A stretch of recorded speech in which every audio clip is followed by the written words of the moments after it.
सोरी हो सूरतिया मूरतिया चम चम चमकेला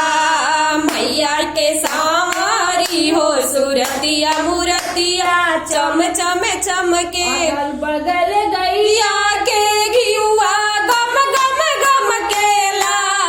बगल बगल गैया के घियुआ गम गम गम केला मैया के सावरी हो सूरतिया मूरतिया चम चम चमकेला मैया के सवारी हो सूरतिया मूरतिया चम चम चमक बगल मलिया के फुलवा गम गम गम केला अगल बगल मलिया के फुलवा गम गम गम केला मैया के सवारी हो सूरतिया मूरतिया चम चम चमकेला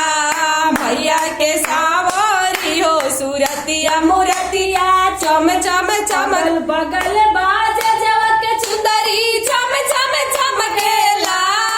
अगल बगल बाज जवक चुंदरी चम चम चमकेला मैया के सावरी हो सूरतिया मूरतिया चम चम चमकेला मैया के सावरी हो सूरतिया मूरतिया चमल बगल पैसरिया के सिंदूरा चम चम चमकेला अगल बगल पैसरिया के सिंदूरा चम चम चमकेला मैया के सावरी हो सूरतिया मूरतिया चम चम चमकेला मैया के सावरी हो सूरतिया गल सोनरवा के टिकवा चम चम चमकेला अगल बगल सोनरवा के टिकवा चम चम चमकेला मैया के सावरी हो सूरतिया मूरतिया चम चम चमकेला